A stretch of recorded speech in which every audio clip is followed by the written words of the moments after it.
उत्तर भारत में कड़ाके की ठंड के बावजूद प्रयागराज में महाकुंभ का आयोजन शुरू हो गया है। महाकुंभ में आए नागा साधु और अन्य साधु संत केवल भारत में नहीं बल्कि पूरी दुनिया में आकर्षण का केंद्र बने हुए हैं और दुनिया इस बात से हैरान है और खासकर मुस्लिम देश की भारत इतने भव्य और शानदार तरीके से महाकुंभ का आयोजन कैसे कर पा रहा है। तो आपको बता दें कि इस बार महाकुंभ का बजट 7500 करोड़ है, जिसमें उत्तर प्रदेश की सरकार 5400 करोड़ का योगदान दे रही है, तो वहीं केंद्र सरकार 2100 करोड़ का योगदान दे रही है। लेकिन केवल इसमें इन्वेस्टमेंट ही नहीं है, इस महाकुंभ से सरकार अच्छा खासा रिटर्न भी पाने वाली है। आपको बता दें कि 7500 करोड़ की इन्वेस्टमेंट महाकुंभ से 2 लाख करोड़ का रिटर्न पाने की उम्मीद सरकार जता रही है। वैसे आपको बता दें कि इस बार का महाकुंभ कई मायनों में खास रहा हो, चाहे इसके आयोजन का समय हो या यहाँ पर आए लोग। इस बार इस महाकुंभ में 21वीं सदी के सबसे जीनियस लोगों में से एक स्टीव जॉब्स की पत्नी भी आई हुई थी। जब जीनियस लोगों की बातें हो रही हो तो IIT बाबा यानी अभय सिंह जी को कौन भूल सकता है। और यही नहीं, बॉलीवुड की सबसे बोल्ड एक्ट्रेस में से एक ममता कुलकर्णी भी इस बार किन्नर अखाड़े की महामंडलेश्वर बन गई और इन्हीं लोगों की वजह से महाकुंभ इस बार वायरल न्यूज का हिस्सा बना हुआ है। आपको बता दें कि ये कुंभ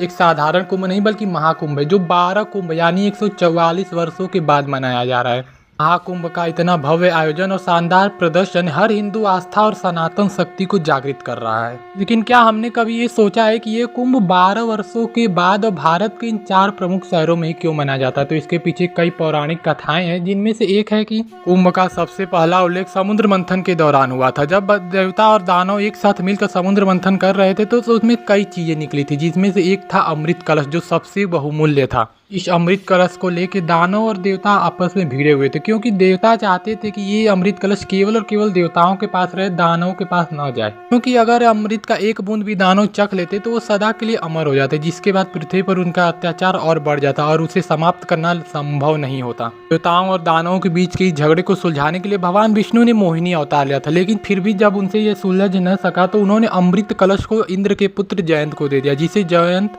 लेकर भागने लगे।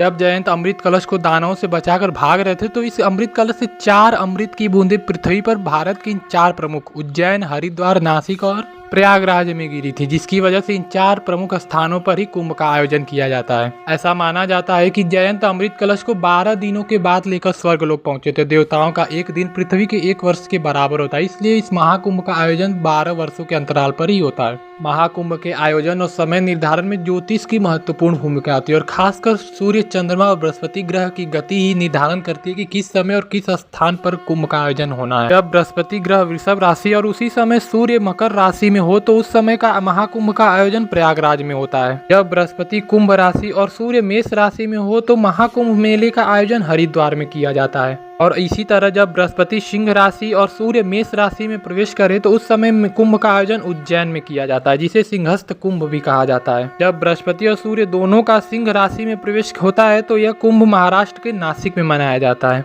कुंभ कई मायनों में हिंदू आस्था का सबसे बड़ा त्योहार है, क्योंकि ऐसा माना जाता है कि कुंभ के दौरान इन 4 जगहों पे लगने वाले मेले में नदी में स्नान करने से पूर्व के किए गए पाप धुल जाते हैं। और इस बार के इस महामेले के आयोजन में सरकार ने भी अपना खूब जोर लगाया और ऐसा देखने से प्रतीत होता है कि सरकार इसमें अपनी रुचि दिखा रही है।